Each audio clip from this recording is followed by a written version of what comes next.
What if the most important story in women's basketball right now isn't about basketball at all? What if the real story is about something far more dangerous? Power, perception, and how fast the sports world can turn on the very person it built up. Because here's what's actually happening with Caitlin Clark, and almost nobody is saying out loud. Her numbers haven't collapsed. Her talent hasn't vanished. The arenas she walks into are still electric. But something shifted. You can feel it in the way analysts talk about her now. Measured, cautious, like they're waiting for her to prove something she already proved. You can feel it in the headlines. Less celebration, more question marks. And you can feel it in the silence. The kind of silence that follows when the hype machine moves on to the next thing and leaves the person it was built around standing alone. That silence, that's the real story. Let's rewind. Because to understand where Caitlin Clark is right now, you have to understand where she came from and just how violent the whiplash has been. When Clark left Iowa, she wasn't just leaving college basketball. She was leaving behind a legacy that most players never build in an entire career. Points records, viewership records, cultural moments that transcended sport. She walked into the WNBA draft not as a prospect. She walked in as a phenomenon, and the league responded accordingly. The Indiana Fever's ticket prices surged overnight. National broadcasts, prime time slots, sponsorships that would have taken most veterans a decade to earn. For a brief, brilliant moment, it felt like the beginning of something historic. It felt like the WNBA had found its crossover star, the one who could finally pull casual sports fans into the world of women's basketball and keep them there. But here's where the story gets complicated, because phenomenon is a dangerous word. Phenomena are supposed to be extraordinary, constant, undeniable. The second they become ordinary, even slightly ordinary, the narrative breaks. And narratives, once broken, are almost impossible to rebuild. Clark's rookie season was good, genuinely good, impressive by almost any objective standard. But the standard she was being held to wasn't objective. It was mythological. People weren't comparing her to other WNBA rookies. They were comparing her to the idea of Caitlin Clark, the unstoppable force from college, the woman who made sold-out arenas feel small. And when reality hit, when the WNBA's elite defenders locked in, when the physicality of the pro game exposed gaps, when the assists didn't always translate, the sports world didn't say she's adjusting. They said, is she overrated? That word, overrated, once it gets attached to your name, it follows you everywhere. Now here's the part that almost nobody's paying attention to. The criticism of Caitlin Clark isn't coming from one direction. It's coming from everywhere, and for completely different reasons. Some people think she was overhyped from the start, that the media built her into something she never was, that the attention she received came at the expense of players who've been grinding in this league for years without a fraction of the spotlight. And honestly, there's truth in that. Aya Wilson, Breanna Stewart, Sabrina Ionescu, these women built the WNBA's foundation with their bodies, their talent, their sacrifice, and watched a rookie get handed a spotlight that felt at times like it belonged to all of them. That tension is real, and it matters. But there's another group of critics, people who expected Clark to dominate from day one, who wanted immediate legends, who forgot that every great player, every single one, went through a period where the game humbled them. Two completely opposite criticisms, both aimed at the same person, both contributing to the same dangerous narrative. And Caitlin Clark is caught in the crossfire. So what does this actually mean for her future? For the WNBA? That's where the story gets really interesting. Because here's the thing nobody's factoring in yet. The one detail that changes everything about how you should see this moment. It's not about whether she can handle the pressure. It's about who's applying it and why. And when you find out the real forces behind the narrative shift, it'll change how you see the entire league. Here's a question nobody in sports media wants to ask directly. What if the narrative around Caitlin Clark isn't organic? What if it's being shaped, not by her performance, not by her attitude, not even by her teammates, but by something bigger, quieter, and far more calculated than any of us realized? Because when you start looking at the timing of everything, the subtle shifts in coverage, the specific voices leading the criticism, the way certain storylines keep getting amplified while others disappear, a pattern starts to emerge. And patterns don't lie. Let's talk about media mechanics for a second, because most fans don't think about this, and it's costing them the full picture. Sports media doesn't just report stories. It creates them, not through lies, not through conspiracy, but through something far more subtle and far more powerful, through selection. What gets covered? What gets ignored? What question gets asked in the post-game interview? Which clip goes viral? Which stat gets highlighted? And which one quietly disappears? These aren't accidents. Every sports media outlet, from the giants down to the niche YouTube channels, is fighting for the same thing: attention. And nothing generates attention in sports quite like controversy. A dominant Caitlin Clark playing perfect basketball and winning games? That's a great story. But a Caitlin Clark who's struggling, who's polarizing, who's at the center of a debate about race, fairness, hype, and the future of women's basketball, that's a story that never runs out of fuel. So ask yourself, who benefits when the Clark is falling narrative keeps circulating? The answer isn't simple, and it's not comfortable. Here's what we know for certain. Since Clark entered the WNBA, the league's visibility exploded. Television ratings, social media engagement, merchandise sales, all of it spiked in ways the WNBA hadn't seen in years, maybe ever. That's not opinion. That's documented, measurable fact. But here's the uncomfortable flip side. That spike didn't lift every boat equally. Some veteran players, women who'd spent years being criminally underpaid, underexposed, and undervalued, watched a 22-year-old rookie become the face of a league they'd been carrying. And the sports media, instead of using that moment to tell everyone's story, say, look at this incredible league full of incredible talent. They narrowed the lens, all Clark, all the time, which created resentment, justified resentment. And that resentment became content. Now we're getting to the real architecture of the problem. Because the backlash against Clark, some of it, not all of it, isn't really about Clark. It's about years of neglect finally finding a target. Think about it from a veteran player's perspective. You spent 5, 6, 7 years in this league. You've won championships. You've played through injuries, through low salaries, through near-empty arenas. And then one season, one rookie walks in and gets everything you were never given. The cameras, the contracts, the prime time slots. How do you feel?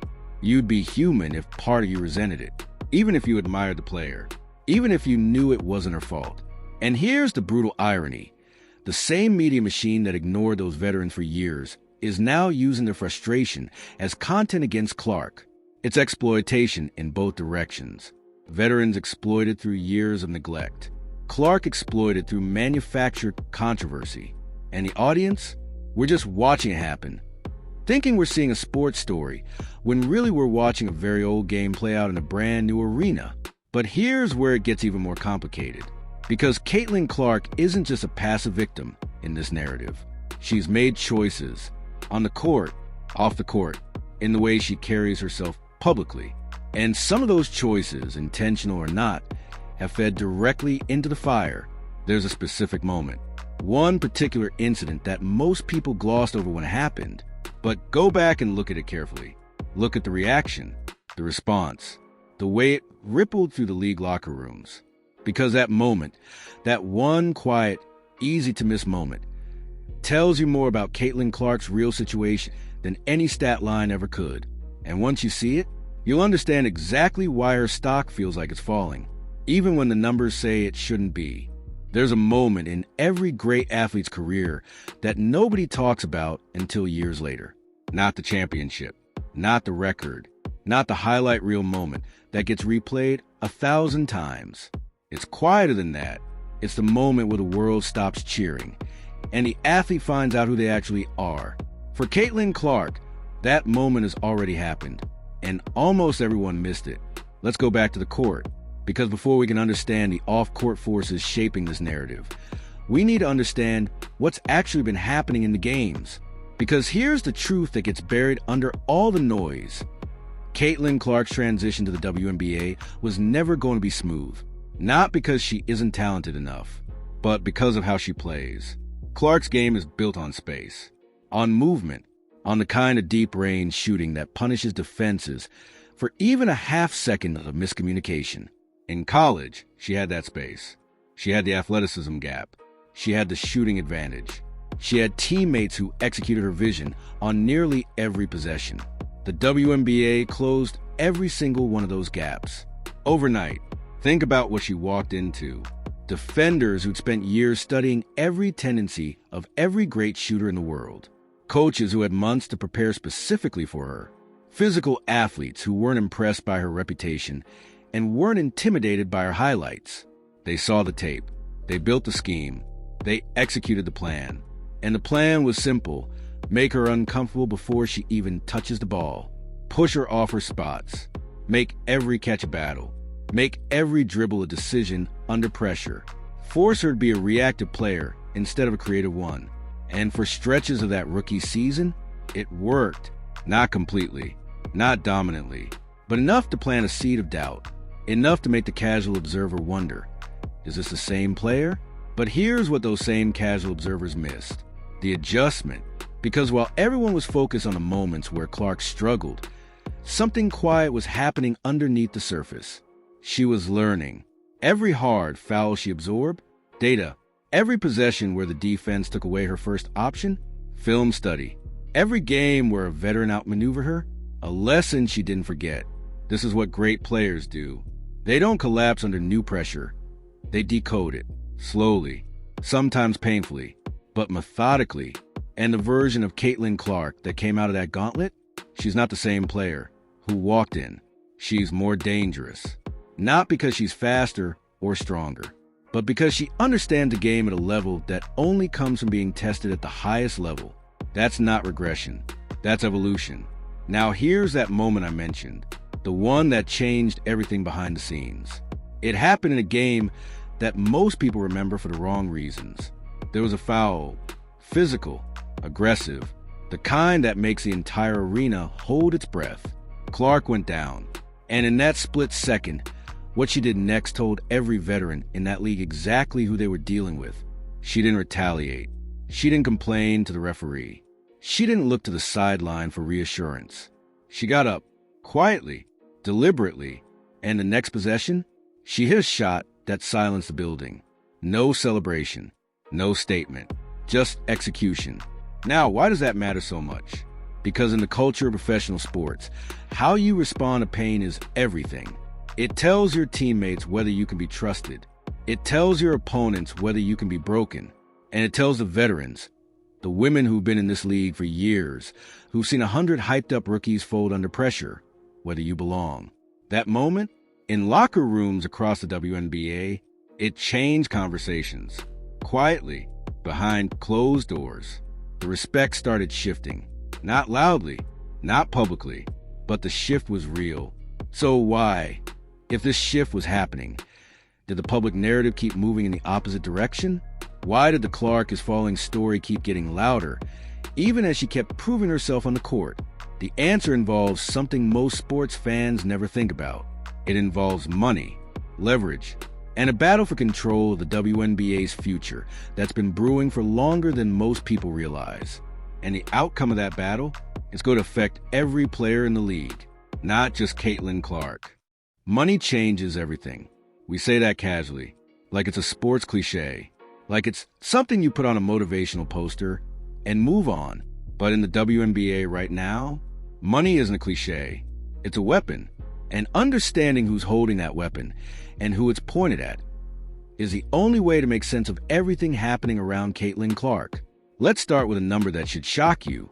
For decades, the average WNBA salary sat somewhere that would make most professional athletes laugh. Star players, genuine elite championship-winning athletes, were earning fractions of what their NBA counterparts took home without blinking. So what did those players do? They left every offseason. Overseas leagues, Turkey, Russia, Spain, China, playing extra months of basketball in foreign countries just to earn something close to what their talent deserved. That was the reality of the WNBA for years. And then something changed. The CBA, the collective bargaining agreement, a new deal, more money, better conditions, bigger salaries, a future that finally started looking like what these athletes have been fighting for their entire careers. And right in the middle of that negotiation, right when the financial landscape of the entire league was being redrawn, Caitlin Clark arrived. Now here's where it gets complicated and political and deeply human. Clark didn't just arrive as a player. She arrived as a revenue event. The Fever's road game suddenly commanded prices that rivaled NBA matchups. Television deals got renegotiated. Sponsorships flooded in. The entire financial conversation around the WNBA shifted because of one player's drawing power, and that created something nobody publicly wants to admit, a power imbalance. Because here's the uncomfortable math. If one player is responsible for a significant portion of your league's new revenue, that player has leverage, enormous leverage, the kind of leverage that makes league executives nervous, that makes veteran player unions protective, that makes established stars question their own position. Because if Caitlin Clark is the reason the money came, what does that say about everyone who was there before her? What does it say about the women who built this league without the cameras, without the primetime slots, without the bidding wars for their signature? This is the tension that's tearing the WNBA's internal culture apart right now. And it's not simple. It's not a villain story. There's no easy bad guy here, because every perspective in this conflict is legitimate. The veterans are right. They built something real, something meaningful, and they deserved recognition that kept getting delayed. The league executives are right. Growth requires investment in what's working, and Clark's marketability is working. The new fans are right. They came for Clark, but many of them stayed for the sport. And Clark? She didn't create this tension. She just happened to be the spark that ignited it. But here's the thing about being a spark. You don't get to control the fire. Behind closed doors, in meetings that never make the headlines, there have been serious conversations about how the WNBA balances its new commercial reality with its cultural identity. How do you market a league without making it feel like a one-woman show? How do you honor your veterans without diminishing your newest draw? How do you keep the new fans engaged while making sure the players who never had that audience don't feel erased? These aren't easy questions, and the people answering them are making decisions that directly affect Caitlin Clark's public image, whether she knows it or not. Some of those decisions have been subtle, a shift in how she's framed in league communications, a recalibration of which players get featured in promotional content, a conscious effort to redistribute the spotlight, all of it reasonable, all of it understandable, but all of it contributing, quietly, incrementally, to the feeling that her stock is dropping, when really what's dropping is the artificial ceiling that was placed over everyone else. And here's the part that makes this story genuinely explosive. Clark's team, her agents, her sponsors, her inner circle, they see exactly what's happening. They've seen the recalibration, and they're not sitting quietly. There are conversations happening right now, negotiations, positioning, strategic decisions that could fundamentally reshape how Caitlin Clark exists within the WNBA structure going forward. Decisions that could either cement her legacy inside the league or blow the entire thing wide open. And the clock on those decisions? It's running out faster than anyone realizes. What happens when an unstoppable force meets an unmovable institution? In physics, something breaks. In sports, someone gets sacrificed. And right now, the question that nobody inside the WNBA wants to answer out loud is terrifyingly simple. Is Caitlin Clark being set up to be that sacrifice? Not out of malice, not out of conspiracy, but out of something far more common and far more dangerous. Institutional self-preservation. To understand what's really happening, you need to understand how sports leagues protect themselves. Because every major league, the NBA, the NFL, the Premier League, has faced this exact moment. The moment where one personality becomes so large, so commercially dominant, that the institution itself starts to feel secondary. And every single time, the institution pushes back.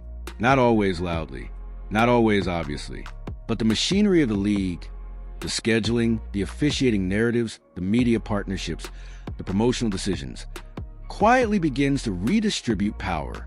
Because no league wants to be held hostage by a single player's brand, not even if that player is their biggest asset. The WNBA is no different.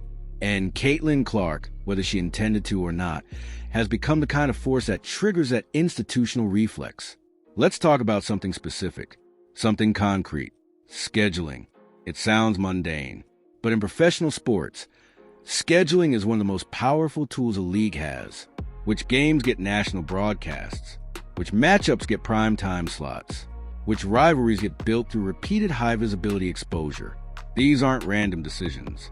They're strategic ones. And in Clark's rookie season, the scheduling around her was interesting. Some of her highest profile games came against opponents who were specifically equipped to make her look vulnerable. Matchups that seemed designed, whether intentionally or coincidentally, to generate, is she struggling? Conversations rather than highlight real moments. Meanwhile, other games, ones where she genuinely dominated, received quieter coverage, less promotional push, smaller broadcast windows. Again, not conspiracy. Not a villain in a back room pulling strings, but patterns, quiet, consistent patterns that shape public reception without a single person having to say a word. And then there's the officiating conversation. Now, this is dangerous territory because officiating complaints are the oldest, most overused grievance in professional sports. Every player thinks the calls go against them. Every fan thinks the refs favor the other team. But here's what makes the Clark situation different. It's not about individual calls in individual games. It's about the physical standard that was applied to her versus the physical standard applied to everyone else. Clark took hits in her rookie season that drew audible reactions from crowds. Physical plays that, on other players on other nights, would have drawn whistles and technical fouls. And the league's response? Measured, careful, slow, which sent a message, whether intended or not, to every defender in the WNBA. You can be physical with her. There's room here. Now think about what that does to a player's game, to her confidence, to her willingness to attack the basket when she knows what's waiting for her there. It's not about toughness. Clark has already proven she has toughness. It's about the cumulative effect of absorbing that physicality night after night, week after week, without the protection that the league's own rules technically guarantee. But here's the twist that reframes everything. Every single obstacle we've talked about, the scheduling, the physical play, the narrative recalibration, the institutional pushback, Clark's camp has documented all of it, quietly, methodically, building a case, not for a public complaint, not for a dramatic press conference, for leverage. Because here's what the WNBA may have miscalculated in its careful recalibration of Caitlin Clark's position. She came into this league with something most rookies don't have. Not just talent, not just fame, options. Real, significant, financially substantial options that exist completely outside the WNBA's control. Overseas opportunities, media ventures, brand partnerships that don't require her to play a single game. And the people around her, the agents, the advisors, the business minds, they've been very deliberately letting the league know those options exist without saying a word publicly. That's not a player being managed. That's a negotiation. And the WNBA is only just starting to realize they might be losing it. There's a word that terrifies every sports league executive. It's not scandal. It's not injury. It's not losing. It's departure. Because scandals can be managed, injuries heal, losing streaks end. But when a franchise-altering talent walks out the door, the damage is permanent. And right now, behind the carefully maintained public silence of Caitlin Clark's inner circle, that word is floating in the air, quietly, deliberately, like smoke from a fire that nobody's officially admitted is burning. To understand how serious this is, you need to understand what Caitlin Clark actually represents to the WNBA financially. Not emotionally, not culturally, financially. Because emotions are subjective. Culture is debatable. But revenue numbers? Those are absolute. In markets where Clark appeared, road games, nationally televised matchups, marquee regular season moments, the financial impact was measurable and massive. Ticket premiums, merchandise spikes, streaming numbers, social media engagement that translated directly into sponsorship valuations. The WNBA, for the first time in its history, was having conversations with media partners from a position of genuine strength. Not, please give us a chance conversations. Here's what we're worth conversations. And a significant portion of that leverage, not all of it, but a significant portion, had Caitlin Clark's name attached to it. Now here's what makes the current moment so precarious. That leverage is time-sensitive. Sports stardom isn't a savings account. You can't deposit it and watch it grow indefinitely. It's more like a live broadcast, extraordinarily valuable in the moment and then gone. The window where Caitlin Clark's presence dramatically moves the needle for the WNBA is open right now, but windows close. Fans find new obsessions. Media cycles move on. The cultural moment that made a player into a phenomenon quietly becomes history. And the WNBA, caught between honoring its veterans, managing its internal politics, and protecting its institutional authority, may be spending that window arguing about optics instead of maximizing the opportunity. That's not just a strategic mistake. That's potentially a historic one. But let's add another layer here. Because this story isn't just about the WNBA making mistakes. It's also about Caitlin Clark making choices. And she's made some choices recently that are worth examining very carefully. Her public persona has shifted. In her first months as a professional, Clark was careful, measured, media-trained to near perfection. Every interview, every press conference, every post-game comment was calibrated, pleasant, professional, impossible to use against her. But lately, there are edges starting to show, not explosions, not controversies, just moments, a slightly longer pause before answering a pointed question, a comment that technically says nothing but implies everything, a body language shift in certain settings that people who study athletes for a living noticed immediately. Clark is no longer performing patience she doesn't feel. She's letting small, controlled amounts of truth leak through. And that is either the most dangerous thing she could do right now, or the smartest. Here's why it might be genius. The WNBA's institutional machinery works best against players who suffer in silence, against athletes who absorb unfair treatment without response, because they're afraid of the label. Difficult, demanding, ungrateful. Female athletes know exactly what those words cost. The double standard has been brutal and documented and real. But Clark is operating in a different media landscape than any WNBA player before her. She has a fan base that is enormous, fiercely loyal, and increasingly aware that something isn't right. She has financial independence that removes the threat most players live under. The threat of being cut, being sidelined, being quietly pushed out. And she has a platform that exists completely outside the league's control, which means the usual playbook, the one the institution uses to quietly manage difficult stars, doesn't fully apply to her. Clark can afford to let those edges show. Because the more the public senses that she's being treated unfairly, the louder her fan base becomes. And a loud fan base is leverage. Real leverage. The kind that moves boardroom conversations. But here's what nobody is prepared for. The moment that fan base stops being an asset in a negotiation and becomes a liability. Because there's a version of this story, a very real, very possible version, where the public pressure surrounding Clark doesn't save her position in the league. It destroys the very thing she's trying to protect. And the trigger for that version of events, it already happened 3 weeks ago, in a moment so quiet, so easy to miss, that almost nobody caught it in real time. But the people who needed to see it, they saw it, and they're already moving. 3 weeks ago, a practice facility. No cameras, no media, no fanfare. Just players, coaches, and the kind of raw, unfiltered conversation that only happens when the spotlight is off. And in that room, in that quiet, unrecorded moment, something was said. Something that changed the internal temperature of the entire franchise. Nobody leaked officially. Nobody went on record. But in the way that truth always travels in professional sports, through whispers, through body language, through the subtle shift in how people treat each other the next morning, the message got out. And now everyone who matters knows. The question is, what exactly was said? And why does it change everything? Before we get there, we need to talk about team dynamics. Because this is the piece of the Clark story that gets almost zero serious analysis. Everyone focuses on Clark versus the league. Clark versus veteran players. Clark versus the media narrative.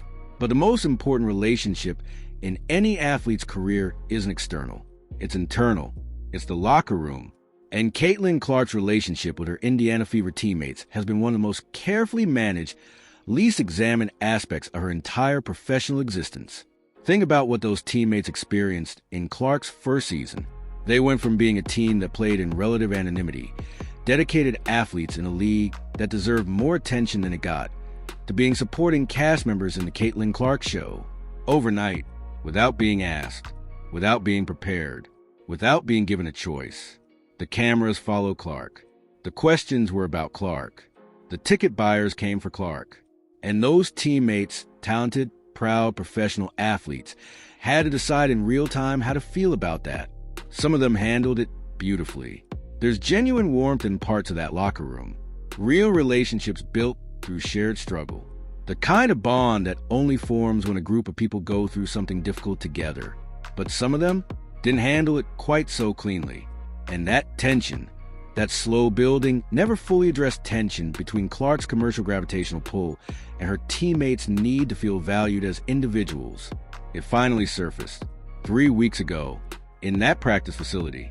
The details matter less than the dynamic. Someone said something honest, something that had been felt for months but never spoken, about roles, about recognition, about what it means to be on a team when one person's name is on every billboard. And Clark's response? That's the part that the people who needed to see it saw. She didn't deflect. She didn't perform humility. She didn't feel. She didn't reach for the media-trained response that would have been safe and forgettable. She sat with it. She listened.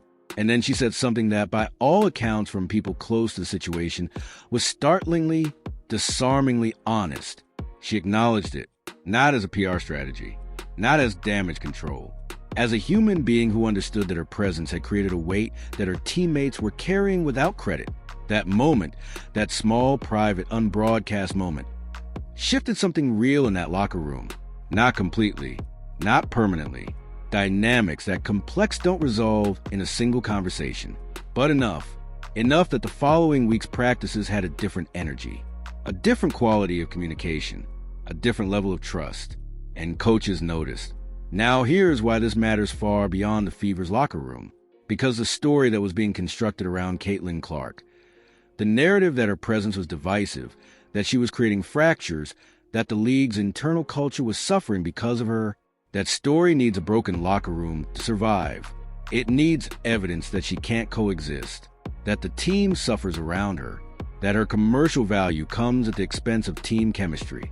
And that evidence was building, quietly, convincingly, until 3 weeks ago. Because now there are people inside that organization, coaches, staff, teammates, who have seen something different, who have seen Clark choose honesty over self-protection, who have seen her absorb difficult truth instead of deflecting it. And those people, they're talking to the right people, not to the media, not to social platforms, to decision makers, people who control contracts, roster construction, organizational direction. And those decision makers are now facing a question they didn't expect to be facing this soon. Not, how do we manage Caitlin Clark's declining influence, but something far more urgent, far more consequential. Something that, if it goes the wrong way, doesn't just affect one player. It affects the entire trajectory of the WNBA for the next decade. And the deadline on that decision? It's not a month away. It's weeks.